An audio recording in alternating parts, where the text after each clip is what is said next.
Hello students, welcome to AP classes and this is Abhishek. Back within the video tutorial on concept of tokens and data types part 2. In this video tutorial, we are going to continue our series of tokens. Already we have discussed that what is token and how many types of tokens are there. And total there are 5 types of tokens. Identifiers, keywords, separators, operators and literals. We have already discussed with the definition of tokens, and then we discussed about the identifiers, and then we discussed about keywords. Today we are going to discuss about separators. So a lot to know, a lot to discuss as always, but before we begin, please subscribe my channel and like the video. The third category of token is called as separator. Okay, so once again I'm telling you the category is done by me, because what I feel that if I teach you the first thing, which if I teach you about identifiers, it will be quite easy for you to understand. Then if I teach you regarding keyword, then it will be easy for you to understand. And after that, if I continue with separators, then it will be quite easy for you to get the points, right? So here, third category here I have mentioned, but in the books or in different websites, you might find that separator is written first, identifier is written at last. So it depends how they are going to arrange these things, these 5 tokens. But there is no sequence of the tokens, once again I'm telling you. So you can read about identifiers first, then you can read about keywords, then third you can read about separators. Here, according to me, the third category of token is separator. And what are separators? Separators are used, remember, it is used to separate two tokens. Two different tokens can be separated by a separator. Okay, here whenever we are asked that what is separator, separators are used to they are used to they are used to separate two different tokens. So if we come to the definition, these are special symbols. Here in separators we are going to use special symbols. Okay, basically we are going to discuss about symbols which are used here in program. These are special symbols used to indicate the group of code that is either be divided or arranged into the block. What do you mean by this? These are special symbols. So here we are going to use some special symbol, and remember, each token has a special meaning for the compiler. Each token, remember, is understood by the compiler. Now if somebody use a a symbol, okay, a symbol is used, okay, any symbol is used like this, okay, but this symbol do not have a specific meaning for the compiler, or compiler is unable to understand this symbol, then what is the use of this symbol? No, there is no use of this symbol. So basically symbols, whatever you use in Java, the symbols you use, the code you use, the keyword you use, whatever you use, a single element in Java, each must be compiled by a compiler. And when a compiler can compile the things, when it is understood by a compiler, basically here you have to remember that compiler need to understand the code, compiler need to understand a symbol. Separators are special symbols. So here separators are special symbols that is used to indicate the group of code. What do you mean by group of code? For example, if I tell you, here you can see this is one of the curly braces, right? This is curly braces. Why do we write curly braces? Curly braces are written to represent group of code, okay? Whatever you write within the curly braces, it represents group of codes. Here curly braces, the starting curly braces and the ending curly braces. Here you can see the starting curly braces and the ending curly braces represents a group of code. It represents a group of code. So similarly we have several symbols here which are going to represent group of code, or they are going to arrange it into blocks, and we'll discuss about this. Here the first separator we are going to talk about is parenthesis. And why do we use parenthesis? Parenthesis, here you can see we can use a round bracket here. Here you can use the round bracket like this, okay? Now remember, if you give a single parenthesis like this, I'm showing you, look, if you are going to give a single parenthesis like this, it do not holds a special meaning for the compiler, it do not holds any meaning for the compiler, and compiler is going to give you an error. Now tell me, when we talk about parenthesis, this alone cannot be considered as a token. Okay, you have to use the ending parenthesis, then it can be considered as a token. Because if you give it like this, then it will be considered as a symbol which cannot be compiled by a compiler. But collaboratively, if you give a starting curly brace parenthesis and an ending parenthesis, then the whole can be considered as a token. Now whenever you are asked to count tokens, okay, and if you find a parenthesis like this, then collaboratively you have to consider this as one token. You cannot say that this is one token and this is the second token. Never. It can be never counted like this. Okay, so here parenthesis, it holds method definition. What do you mean by method definition, students? Regarding method definition, we will discuss in class 10. Basically, when we will discuss about functions, we'll discuss about methods, we'll discuss, then at that time we are going to discuss about method definition. Right now I'm not going to tell you much about method definition, but for the reference, let me show you what is method definition and where the parenthesis can be used. In this example, here you can see that we have a starting parenthesis and an ending parenthesis, right? So this is written in front of a method. Because of this starting parenthesis and ending parenthesis, main is called as a method. So wherever you need to declare a method, there you have to write a starting parenthesis and an ending parenthesis. So here you can see println is a method, and how we can define it as a method, because it has a starting parenthesis and an ending parenthesis. Now in case if you forget to give the ending parenthesis, then the program cannot be compiled, because there is no meaning of only one parenthesis here. You have to give complete set of parentheses here, a starting parenthesis and an ending parenthesis, so that this can be considered as a method. Here you can see this can be considered as a method, right? Let me show you some more example. If I write if I give a few more methods here, public void calc, okay, so this can be considered, again this can be considered as a method. Okay, let's see once again here. This is called as access modifiers. Do you remember we have 4 types of access modifiers in Java? This is called as access modifier. One is public, another one is private, protected, and default. When nothing is written, it is automatically defined as default. Here we have public access modifier. Here you can see that we have a return type as void, and finally we have a method. This is the method name, isn't it? This is the method name. Students, please be very clear. This is method name. This is the name given by you. This is the method name calc which is given by you. So this can be considered as an identifier, right? This is a keyword. This is a keyword. This is an identifier, and this one is, here you can see the parenthesis is considered as separator, right? So this is always a parenthesis is written in front of a method. So method, you can know about method, you will come to know that okay, this is a method if it has a parenthesis. If a method have a parenthesis, then it can be considered as a method.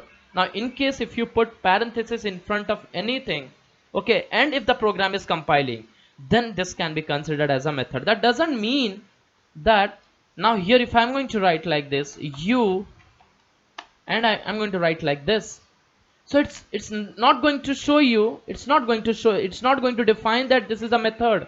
The reason is we do not have any method with this name. Okay, so first you have to declare a method. You have to declare a method. You have to define a method. So this is how we are going to define a method. We'll write the access modifier. We'll write non-access modifier. This is optional. Then we'll write return type and then method name. Method name is considered as identifier because this is the name given by you. And finally, it will have a parenthesis. We discussed about parenthesis. The next one is braces. And why do we use braces? Braces are used to represent a block of statement. Remember, it is used to represent a block of statement or block of code, or you can say it is used to represent or under braces methods are represented. Okay, so we'll discuss about this looking to an example. Let's go with the description part. It is used to define block or scope of class, code, and it is used to define methods, block of method. Now if you want to define a method, block of code, block of class, then you have to use braces. So let's see what is exactly the block of class. Look to this example. Actually this is not for you. You will not come to know what exactly happening here with this program. But later on, if you take the computer in class 11 12, then surely you are going to discuss about all these things. Just I want to show you that how the curly braces are used here. Here you can see that curly braces, here you can see the braces or the curly braces. Braces are used to represent block of code. Okay, now let's look here. You have a class, this is the class, and here this is a braces, this is the braces, right?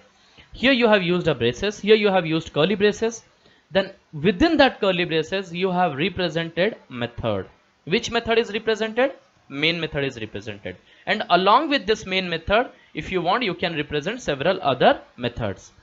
Here inside a class, now the class can hold methods. Remember, class can hold data members and also it can hold member method, but if you are going to use curly braces here. Similarly, main method or any method, if I take example of any method can hold set of code or block of codes if you are going to use curly braces here. Similarly, you can look here. I have used a for loop. The for loop is also having a curly braces. That means that for loop is capable of holding multiple statements, or for loop is capable of holding more than one statements. This is called as block of code or scope of code. So if a question is asked to you, what do you mean by block of code or what do you mean by scope of code, you can simply write that block of code or scope of code is more than one code or is more than one statement which are represented within the curly braces. Remember, it is represented within the curly braces. Now if you select this curly braces, if you select this one, this curly braces, then you have to give an ending curly braces. Here similarly, if you look here, if I have a starting curly brace here, similarly the ending, I need to have an ending curly braces. Okay, and this is called as alignment. Student, remember, this is called as alignment. It's a good habit of making an alignment. I will always suggest you, whenever you write a code, whenever you write a program in your notebook, instead of writing it in a single line, do write it in an alignment way. It is a good habit of writing it in an alignment way. Well, I will discuss with you what is the advantage of writing a code in alignment. You can see from this code, I will come to know that this public static void main, it has started from this place and it has ended at this place, right? And this is the end of class. Because of this curly braces, okay, and because of this curly braces and because of the alignment, because of this arrangement or alignment, I will come to know that we have, like here the class has started and here the class has ended. So whenever, it's a good habit, whenever you give a curly braces here, that means you are going to start a block of code, you are going to write more than one statement there. Here when we give a curly braces, this curly braces is for class, this curly braces is for main method, this is one of the curly braces used for loop, this is another curly braces used for another for loop, right? Here you can see we have a method here. And how do you come to know this is a method? Because we have used parenthesis here. This is here you can see this is a method. Okay, here you can see it's a method, okay. So wherever you will find parenthesis, that is called as a method. I hope this part is quite clear to you. What is block of statement, what is scope of or what is block of code, what is scope of code, and why do we use curly braces? Remember, whenever you start a class, it need to be started, whatever you write it within the class, it need to be written within this curly braces. Okay, so within this curly braces you are going to write. So curly braces here, you can consider that Because of curly braces, the compiler comes to know that here we have a class, and whatever rest things are written, it is written within a class. Now if I remove this curly braces, here you can see, now we have just started the class, but we have not ended this class, so it's going to give you an error. Okay, so you have to end it. You have to end this one. Okay, you have to end a curly braces, you have to end a class. So this is the starting of a class and this is the ending of a class.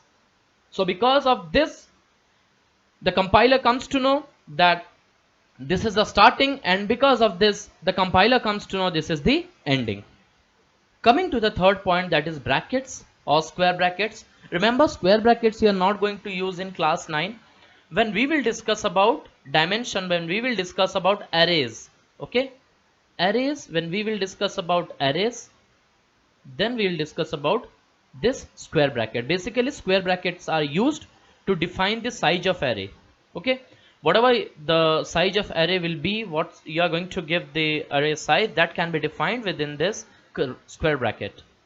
So now whenever you will declare an array, and if you want to give a fixed size to that array, then you have to declare a square bracket here. Okay, so basically this square bracket, what you see here, the brackets are used to define the size of array, or it is used to assign the size of array. Now we are not going to discuss about brackets anymore. The reason is this, we are going to discuss in class 10 when we will discuss about arrays. When we'll read about arrays, then we are going to know that when these square brackets are used to define an array or to give size to an array. Next one is period or the full stop, what you see here. Okay, so why do we use this period? In terms of computer we call it as period, or in English also you call it as full stop. Okay, a dot. Why do we use dot? Look, dot is used to separate a class name from package name. You know that a class, a method comes under a class comes under a package. So if you want to write a class name, if you want to write a method name, then first you have to import the package, then you have to take help of class, and after taking help of class you can just access that method. So whenever a class, a package need to be separated from a class need to be separated from its data member, or a class need to be separated from its member method, you have to use a dot or a period in between that. Here you can say that a package name, first the package come, a package name is separated from its class name by a dot. Right, now why do we use dot? See, when you write here package, okay, and when you write here class, for example, I have package 1, and under package 1 I have a class A. Okay, now because of dot we will come to know that there is this one is package, the first one is package, and the second one is class. Okay, now for an instance I am telling you, if you are going to use a class that is G, there is a class G, it do not comes under package 1, but what you have written is package 1 dot class G. Class G is not coming under package 1, so it will give you an error, because it will tell you that there is no class G present under this package 1. Dot is the separator. Here dot can be considered as a separator, period can be considered as a separator. We don't call it as a full stop, we don't call it as a dot in computer, rather the term what we use here is period. Period is considered as a separator between a package name and its class name. Remember, can be used to separate a package name from its class name. Similarly, a class can be separated from its function name. Okay, using this dot separator, or you can say that period separator. Here it separates the package name from sub package. So a package can have sub package, so you can say that period is used to separate a package from its sub package, a package from a class from a method, and a class from a data member, or a data member from a method. So dot is basically used or this full stop is basically used, or the period is used to separate a package from sub package, a package from a class, or a sub package from a class, or a class from a method, or from a class from a data member, or you can say that a data member from method. So in case if you want to make separation between any of these components, then you have to use a dot there. Let's look to the example. Look to this example. Here you can see that we have a square bracket. Look, we have a square bracket, and whenever we have a square bracket, we can say that this is an array. So here we have an array of which type? The array type is string. So this array can store string values. Well, we'll discuss about arrays in our upcoming classes. In class 10 we are going to discuss about arrays. Here I am not going to show you, or I am not going to discuss anything about array. What my concern is, look to this point. Here we have used dot. Can you see this? Here we have used dot. And why we have used dot? To separate an object from a method. Okay, next is the method name. In is the object, and what is in? In is the object of scanner class. So an object is separated from a method using dot operator here, or dot separator here, or you can say using a period. Here S2 is an object. Similarly, an object is separated from a method using a dot separator, or using this separator. Okay, using this period we are going to separate an object from its method. Similarly, here you can see that an object, again an object we have here, an object is separated from a method using a dot, and one method is separated from another method. Trim is a method and next token is a method. So these two things are separated from each other using this separator. And similarly here, whenever you use system.out.println, again we have used dot here. Why? System is the class name. A class is separated from a data member, that is out, using dot operator or dot separator. And here you can see again we have used dot separator to differentiate or to separate a data member from its member method. Okay, here println is the member method and out is the data member. So this is how we can use dot separator. You must be thinking it will be quite difficult for you to understand or to remember where to use dot, where to use curly braces, where to use this parenthesis. It will be quite difficult for you, but student, believe me, after doing some programs, it will not be a very difficult task for you to remember. You don't have to remember anything. It will become a part of your habit. It will become a part of your program. Always you will be using these things. Okay, curly braces, parenthesis, and then you will be using dot separator. Okay, semicolon, comma, whatever is there, you can use it again and again. You will be using it, remember, and it will become your habit of using these things. So it will become quite easy for you. You don't have to memorize anything, that why do we use this one, why do we use that one. Simply curly braces is used. Why do we use curly braces? To represent set of codes. It is used to represent set of code, or it is considered as a from where the class is going to start. It is used to represent that. From where a method is started, that can be represented with a curly braces. Okay, so there are several work of curly braces. It's up to you how you frame a definition in the exam. Okay, curly braces is used to define a class, or it is used to show the starting of a class. Again, the curly braces is used to show the starting of a method. It is used to define different methods or different codes within a method. Here you can see we have a method. It is used to define a set of code, a set of program inside a method. And square bracket is used. Here you can see parenthesis is used to define a method. It is used in front of a method, or because of this parenthesis we come to note that this is a method. And because of square bracket we come to know that this is an array variable, or this is an array. And similarly, because of this dot separator or period separator, we come to know that we have differentiated, we have divided, we have separated a class from its data member, and again from its member method. This is all about period. Coming to the next one, that is comma. Why do we use comma? Comma is used to separate consecutive variables of same type while declaration. Remember, comma are only used during the time of declaration. This is very important. I have seen students making they make mistakes while doing the declaration part.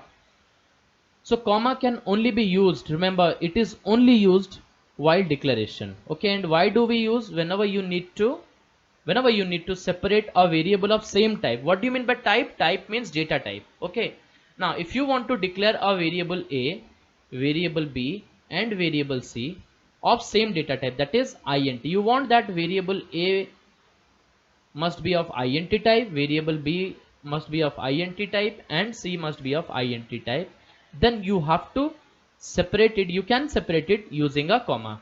If you give a comma, that it will be understood by the compiler that A is declared as int, B is declared as int and C is declared as int, right? And at the end you have to use semicolon. And why do we use semicolon? Semicolon, with the help of semicolon we come to know that we have come to an end of a statement. Semicolon is always given at the end of a statement. Remember, at the end of a statement we used to give semicolon. Now here when you use int you separate A, B and C with the help of comma, isn't it? So you come to know that we have come to an end of this line, or we have come to an end of this statement. So here you can give a semicolon at the end. Semicolon are used to define, or semicolons are used so that the compiler will come to know that, yeah, look, we have come to an end of this line and now I have to move to the next line. Let's look to this example and then we will be quite clear about comma and semicolon. Look to this example here. We have used a semicolon here. Can you see that? This is the place where we have used a semicolon. And why we have used a semicolon? Because my compiler will come to know that we have come to an end of this statement. We have come to an end of this code. We have come to an end of this statement. Now you must be thinking, why don't we use a semicolon here? Why don't we use a semicolon here? Look, I will explain you in details that why don't we use a semicolon at the end of class or at the end of method. This is a program where you have written system.out.println AP classes, and after that you have used semicolon. Now tell me, do you actually need to execute this line after once it is going to get executed? Do you actually need to execute this line? No. The reason is you only want to execute once, and after that if you want any print statement to execute, then once again you will write this one. Once again you will write this one with a different code. Okay, here you can see that we have a class, we have a method and we have statements. Semicolons are always used at the end of statement. Now if you use a semicolon here, please be very careful what I am telling you right now. If you use a semicolon at the end of a class, that means my compiler will come to know that we have come to an end of this class. And if we have come to an end of this class, these things cannot be written outside a class. Can you write these things outside a class? Never. These things always to be written inside a class.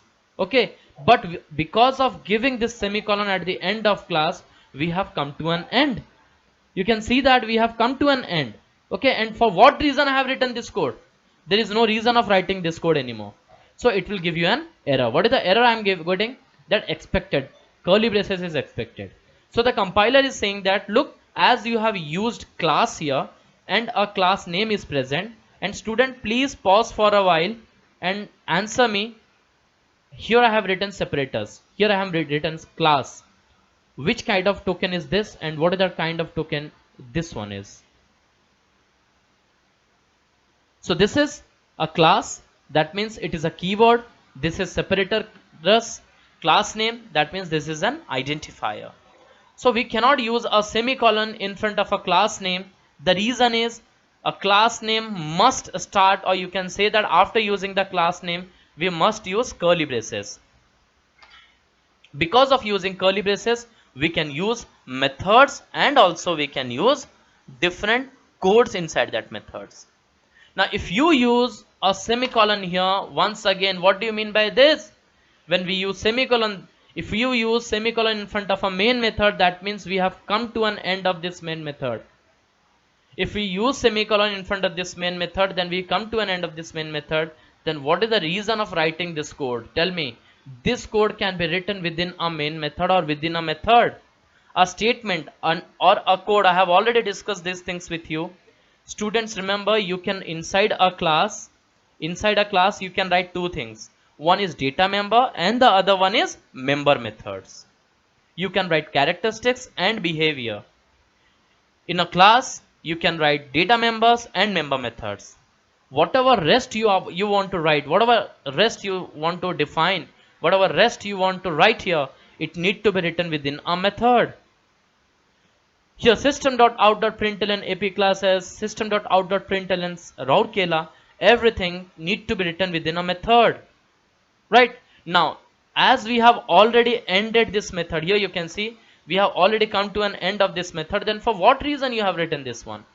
It will give you an error. And what is the error? Missing method body or declare abstract. Or remember, you don't have to go through this. What is abstract? Simply go with the first point. Missing method body. Here you can see that it is missing method body here. Public static void main, as a semicolon is given here, that means we have come to an end of this method. And as we have come to an end of this method, then what is the reason we have used this one? It's showing us an error that because of using the semicolon, method body cannot be declared. So you are missing a method body. So instead of giving a semicolon, write a method body here. Okay, so a body, or you can say a scope or a block of code, is always represented by a curly braces. Because of this parenthesis, we declare a method, and because of the semicolon, we come to an end of a statement. Right here, this statement do not holds anything. It do not holds a set of code. It do not holds a set of statements. So it can be ended, but here you cannot end this one. The reason is it holds set of code or it holds set of statements. Now, if we declare a variable int a, now you will tell me, sir, I want to declare 4 variables, which will 4 variables of integer type. So I will write int a. Now declaration is over, semicolon. That means we have come to an end of this statement. We have come to an end of this code. Now int b. Again we have come to an end. int c, int d, and int e. Here we have 5 variables. One variable name is a, another one is b, third one is c, then d and e. And here once the declaration is over, I'm just doing the declaration. I'm not initializing anything. Initializing means giving a value is called as initializing. So I'm not giving any value to this. I'm just declaring this variable. So I'm doing the declaration. Here int a we have used. So a is a variable, int is the keyword, and a is a variable. Variables, it is an identifier. And this code or this statement need to be end. You have to end it with a semicolon. Because of semicolon, my compiler will come to know that the declaration is over or this line work is over, and now I have to move to the next line or the next code. Similarly, this is also declared as int, this is also declared as int, int and int. But don't you think that if right now I have 5 different variables and I have to write 5 times int, if I have to declare 5 different variables of int, 10 different variables of int type, or 100 different variables of int type, it will be quite difficult task for me to write 100 times int, int, int, int, int, int, and so on for 100 times. What is the use of comma? Comma states that whenever you have variable of same type, if you have a variable of same type, what is the type of a? Tell me, what is the data type of a? Students, remember, here type or data type, both are same. There is no difference between type and data type. So if I say type, this is the short of data type. Okay, this is the short form of data type. So instead of saying data type every time, I can use the word type. Here, what is the type of a or data type of a? That is int. Data type of b is int. Data type of c is int. Data type of d is int, and data type of e is int. Now here I can separate all the variables using comma. Okay, and at last I have to give a semicolon. That means A, B, C, D, E are separated with comma. That means they all belongs to integer type. A belongs to integer type, B belongs to integer type, C belongs to integer type, D belongs to integer type, and E belongs to integer type. And finally we have come to an end of this statement. Now instead of giving a comma here, if you give a semicolon, the problem is because of giving semicolon, it will say to the compiler that look, we have come to an end of this program. Now we have to consider B as a separate identifier. Okay, and what is the data type of B? There is no data type of B. The reason is here we have ended this statement. Okay, int a belongs to int, or you can say a data type is int, and we have ended this statement. We have come to an end of this statement, and without any reason we have used b, c, d and e. It will give us an error that there is no data type present for b, c, d or e. And here you can see not a statement is showing that it is not a valid statement. Just write a valid statement here. Okay, now once again you have to write it int. That means int a is one variable. We have ended this one. Int b is another variable. B, c, d, e all belongs to int, because here we have used comma. If you write here b and give a semicolon, that means here we are going to end b. And similarly, if you will write c, now tell me, we have already come to an end of this statement. Is there any reason of writing c?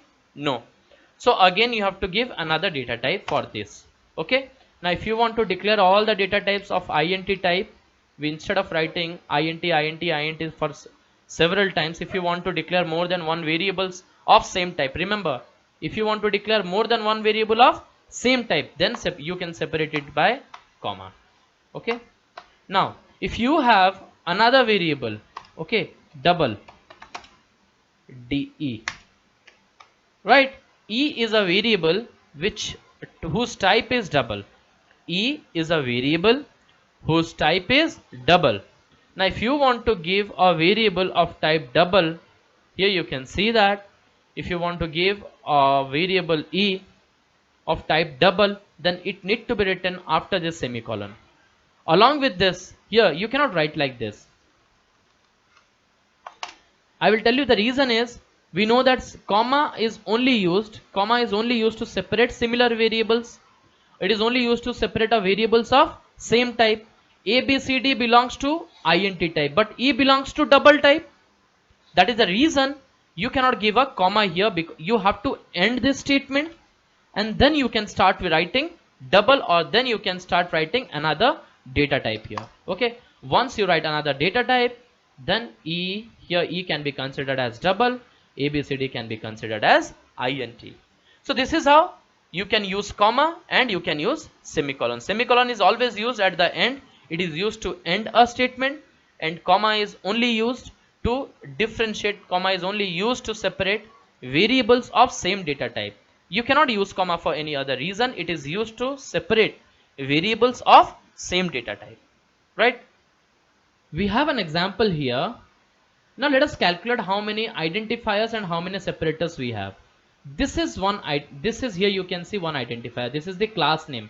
Math is the class name. Okay, we'll discuss about math.max, math.min in our upcoming videos. But currently let us look to this example. Math is the class name. So this is the first identifier. Here we have used one separator, period is used to separate a class name from its method name. So this is method name. This is the second identifier. Here we have used, you can see we have used parenthesis here, isn't it? So combinedly both the parentheses, starting and opening parenthesis, is called as second separator. This is the first separator, period. This is the second separator, and here you have comma as third separator, and then you have semicolon as fourth separator. So there are four separators. Four separators we have. One is period, another one is parenthesis, third one is comma, and the fourth one is semicolon. Similarly, we have four identifier. One is math, second is max, third is count, this is the variable name, and fourth is limit, this is the another variable name. You can see identifier, there are four identifiers: math, max, count and limit. And because these are the names given by me or given by some programmer, this is not predefined, this is given by the programmer. Okay, so here class name is math, so math name is given by a programmer. That class contains a method that is max. This max can be used to count maximum number, so this is a method which is used to count maximum number. So already a program is written within the max method. Whatever program is written, we are least bothered about that, but a program is written within a max method. So max is method name, this is the class name, so an identifier. Max is method name, this is an identifier. Count is a variable, this is an identifier, and limit is a variable, this is an identifier. Period, starting parenthesis, ending parenthesis, comma, semicolon, these are considered as separators. You can see separators are a period, starting parenthesis, here you can see starting parenthesis and ending parenthesis, a comma and a semicolon. So how many identifiers we have here? 4 identifiers. And how many separators we have here? We have 4 separators. Remember, these two things are combinedly called as separator. Now if you write only this one, it do not have any meaning for the compiler, so this cannot be considered as a separator. So combinedly this is considered as separator. Let's calculate how many separators are here. We have the first separator here, so this one and this one, this starting curly braces and ending curly braces, combinedly called as one separator. This is second separator. This one, third separator. This one here you can see, this is the one, fourth separator. Here we have fifth separator. Then we have sixth separator. Do not consider this as one separator, because here dot is used separately, here dot is used separately. Here dot is used to differentiate or to separate a class name from its data member name, and here a data member name is separated from its method name using this dot. Okay, here fifth, sixth, this 2 is considered as seventh, and here this is considered as eighth. So total there are 8 separators in this program. I hope this part is quite clear to you. We discussed a lot about separators. We came to know what are the separators we have. We have separators like parentheses, we have separators like curly braces, brackets, or we can say square bracket, dot or period, what we say, semicolon and comma. We discussed in details how the things are different from each other and where you can use these separators. I hope this part is quite clear to you. In the upcoming videos, we are going to discuss about the rest part of tokens, that is operators and literals. Till then, stay tuned with me. God bless you all.